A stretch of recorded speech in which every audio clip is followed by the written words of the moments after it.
And our first sponsor that you're going to hear from for a few minutes is Creative Fitness Marketing. I'm sure Emmett will tell you how long they've been involved with this event, but I think it's 3 or 4 years. 4 or 5. There we go, 4 or 5, 3, 4, 5, somewhere around that. But they are a great supporter of the industry, a fantastic supporter of FILEX, and a wonderful, wonderful supporter of the Business Summit. So I'd like to introduce you to one of the managing partners, or the managing partner of Australia's Creative Fitness Marketing, and that is Mr. Emmett Williams.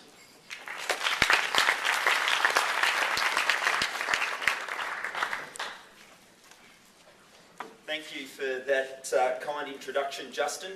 And thank you also to the network team who, as Justin said, we've been supporting this for 4 or 5 years now. And every year they just keep on producing with great presenters like Mark, great content, and a great day all round. So thank you to Nigel and the team as well. Quick story. About 10 days ago, I was at a conference, at a luncheon outside the fitness industry. And I was speaking to a gentleman from the finance industry. And when I told him that I was from the fitness industry, he had a bit of a chuckle. Now, I'm not sure about you guys, but when I tell people I'm from the fitness industry, I simultaneously suck in my gut and puff my chest out. Don't want to let them down. But he wasn't laughing at this time. He kept on chuckling, and I said, "Robert, what are you laughing at?" And he said, "Oh, the fitness industry. It's full of characters." I said, "Yeah, guilty of that." He said, "I'm just dealing with a club owner in the eastern suburbs of Melbourne right now." I said, "Who's that?" He said, "I can't tell you." He said, he's an Aussie Ocker club owner. He's been in the industry for over 20 years, so I'm still trying to work it out. Don't worry, I haven't worked it out. And he summed up the landscape that gym owners face in 2010. I said, "Go on." He said, he got on the phone and he said, "Robert, what's with you bloody banks and you bloody finance companies who want us to submit profit and loss statements that are so bloody healthy and balance sheets that are so bloody stable, so much so that we don't need any more money before you guys are prepared to turn around and lend us money?" And how true that is. You see, in the fitness industry in 2010, we're dealing with a scenario of the haves and the have-nots. If you've got money, they'll lend it to you. If you don't, they won't. And it's creating a David versus Goliath scenario. The national chains who have got oodles of money can open a club in 5 minutes flat.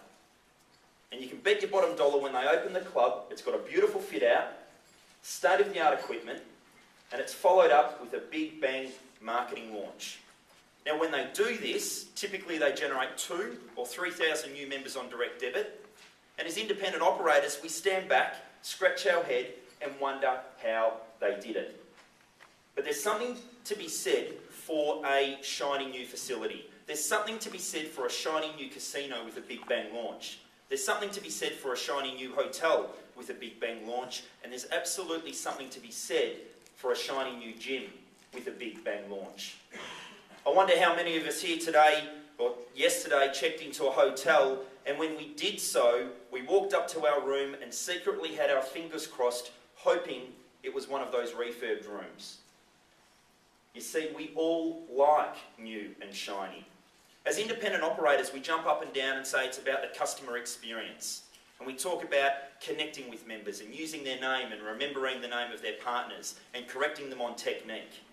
And that's all true, and I'm the first one to peddle that concept. But that's the intangible aspect of customer experience. The tangible aspect of customer experience is just as important, and sometimes we forget that. I know URSA did a study a number of years ago now, and they showed that successful clubs over the long term make a habit of reinvesting 6% of gross turnover into CapEx, or capital expenditure.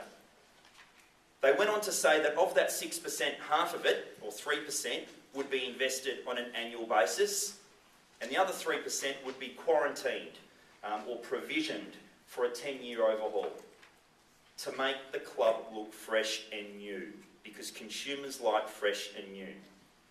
Now, at Creative Fitness Marketing, we are absolutely passionate about the independent operator, because it's the independent operator that provides passion for this industry. And most of you will know that what we do is run membership drives. We We provide the money, we provide the sales staff, we provide all the resources, we go out into your marketplace, we stir up the demand, we drive the traffic through the door, we sign them up on a direct debit, and we simply work on a profit share.